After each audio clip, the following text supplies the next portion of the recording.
चलिए अब हम लोग जान लेते हैं कि विद्युत विभव क्या चीज है। अगला हेडिंग आपका रहेगा विद्युत विभव।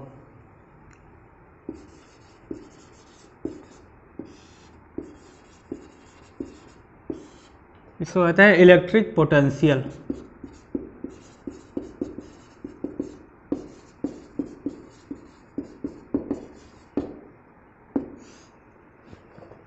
किसी आवेश को अनंत से किसी बिंदु तक लाने में जो कार्य किया गया हो और उस आवेश के अनुपात को ही विद्युत विभव कहते हैं। ठीक है जी।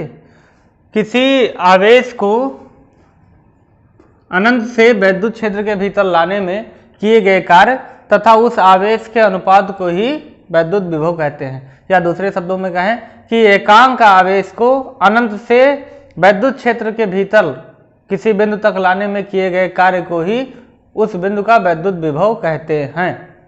एकांक आवेश कर देंगे तो कार्य ही विद्युत विभव हो जाएगा। और अगर कोई आवेश आप लेंगे, क्यू आवेश लेंगे अगर, तो उस क्यू आवेश से फिर बाद में आपको भाग करना होगा कार्य को। फिर जो अनुपात आपको मिलेगा कार्य का और आवेश का, वो कार्य का और आवेश का जो अनुपात होगा वो विद्युत विभव कहलाएगा। ठीक है। तो इसका डेफिनेशन लिख लीजिए कि किसी, या एकांक से लिखिए, एकांक आवेश को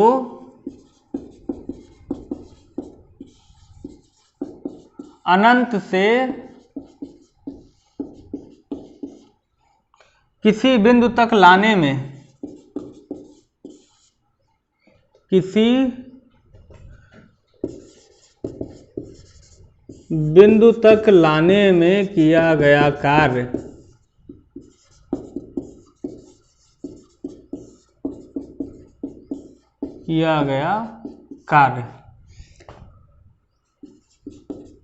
उस बिंदु पर विद्युत विभव कहलाता है।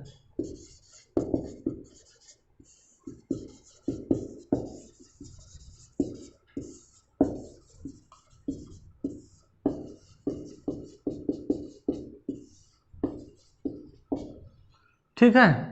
अच्छा, ये बात जान लीजिए, यदि क्यू आवेश को अनंत से, अनंत मतलब जब उसका अस्तित्व नहीं था तब से उसको अस्तित्व में लाने के लिए जो भी कार्य हुआ है, यदि क्यू आवेश को अनंत से विद्युत क्षेत्र के भीतर लाने में किया गया कार्य। अच्छा, ये विद्युत क्षेत्र से आप लोग चौंक तो नहीं रहे हैं? विद्युत क्षेत्र को अंग्रेजी में कहते हैं इलेक्ट्रिक फील्ड। और इलेक्ट्रिक फील्ड मतलब आप समझते हैं एक पूरा एरिया।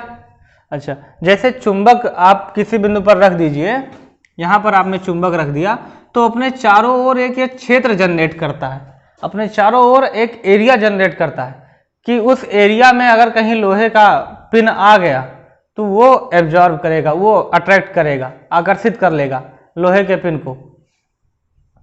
होता है ना ऐसा? ये चुंबक अपने चारों ओर एक क्षेत्र जनरेट करता है, एक क्षेत्र बनाता है। जितने शक्तिशाली चुंबक होगा उतने बड़ा उसका पूरा एरिया होगा कि उस क्षेत्र में अगर कोई लोहे का चीज आ जाए या कोई दूसरा विपरीत चुंबक आ जाए उसके सामने तो वो उसको आकर्षित कर लेगा। अच्छा, आवेश में भी आवेश दो प्रकार से होते हैं, धन आवेश और ऋण आवेश। कहीं पर कोई अगर आवेशित वस्तु रखा है या कोई आवेश रखा है तो आवेश भी अपने चारों ओर एक क्षेत्र बनाता है। विद्युत आवेश अपने चारों ओर एक क्षेत्र बनाता है कि अगर उस क्षेत्र में कोई दूसरी वस्तु आ गई तो वह उसको आकर्षित करता है। यही इसके चारों ओर का क्षेत्र ही विद्युत क्षेत्र कहलाता है। विद्युत आवेश के चारों ओर का क्षेत्र क्या कहलाता है? विद्युत क्षेत्र कहलाता है, जिसमें वह दूसरे चीजों को आकर्षित करता है। अच्छा सुनिए, जो धन आवेश है, धन आवेश के सामने कोई धन आवेश आ जाएगा तो दोनों एक दूसरे को धकेलेंगे, है ना? जैसे चुंबक में भी होता है, समान ध्रुव अगर आमने सामने आ गए तो दोनों चुंबक एक दूसरे को दूर धक्का देते हैं। और अगर विपरीत, उसके जो विपरीत सिरे आमने सामने आए हैं तो वो दोनों एक दूसरे को बहुत तेजी से आकर्षित करते हैं। ऐसे ही सेम प्रोसेस विद्युत क्षेत्र में होता है। यदि समान आवेश आमने सामने होते हैं, चाहे प्लस प्लस हो चाहे माइनस माइनस हो, अगर आमने सामने होंगे तो एक दूसरे को धकेलेंगे रिपल्सिव फोर्स लगाएंगे, प्रतिकर्षित करेंगे, और अगर विपरीत आवेश एक दूसरे के सामने होंगे तब आकर्षित करेंगे। ठीक है, तो आप सब विद्युत क्षेत्र समझ गए। Q आवेश को अनंत से विद्युत क्षेत्र के भीतर लाने में किया गया कार्य W हो।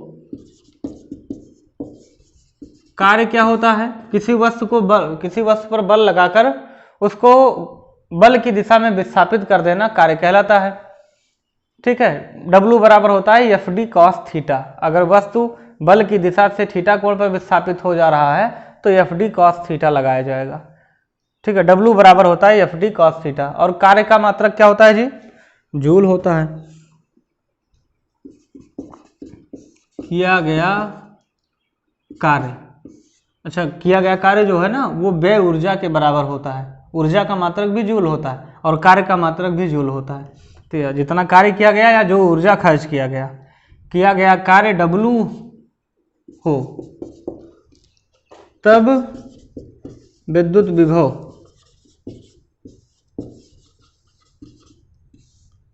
विभव को V से प्रदर्शित करते हैं।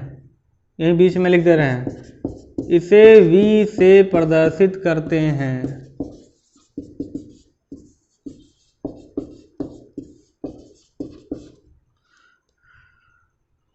तो विद्युत विभव V बराबर हो जाएगा W/Q। W होता है जूल में, मात्रक चलिए देख लेते हैं। V का मात्रक, तो W का मात्रक क्या होता है जी? जूल, और Q आवेश है, इसका मात्रक कूलाम। तो इसका जो मात्रक बनेगा V का, जूल प्रति कूलाम। जूल बटा कूलाम मतलब जूल प्रति कूलाम। अच्छा सुनिए, जूल प्रति कूलाम को हम लोग ओल्ट कहते हैं। लिख लेना, जूल प्रति कूलाम को ओल्ट कहा जाता है। एक भौतिक शास्त्री से अल्सेंद्रो ओल्ट्रा, उन्हीं के नाम पर ये मात्रक है, उन्होंने ही इस मात्रक को जनरेट किया था, तो उन्हीं के नाम पर है। जूल प्रति कूलाम को ही ओल्ट कहते हैं। ओल्टा ही लिख दिए जी, ओल्ट कहते हैं।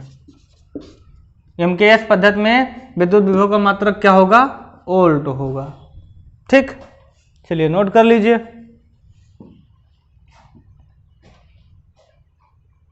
कल कर लेते हैं। न्यूमेरिकल आपको कुछ इस प्रकार से है कि किसी आवेश को अनंत से विद्युत क्षेत्र के भीतर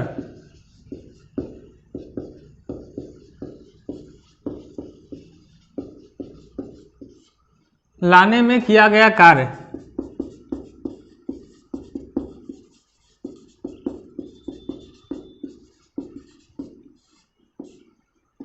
किया गया कार्य 64 जूल है।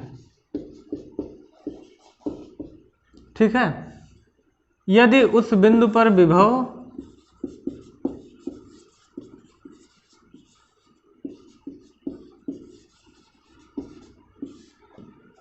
चार कूलाम है, अरे विभव है 4 वोल्ट है, तो बताइए आवेश की मात्रा,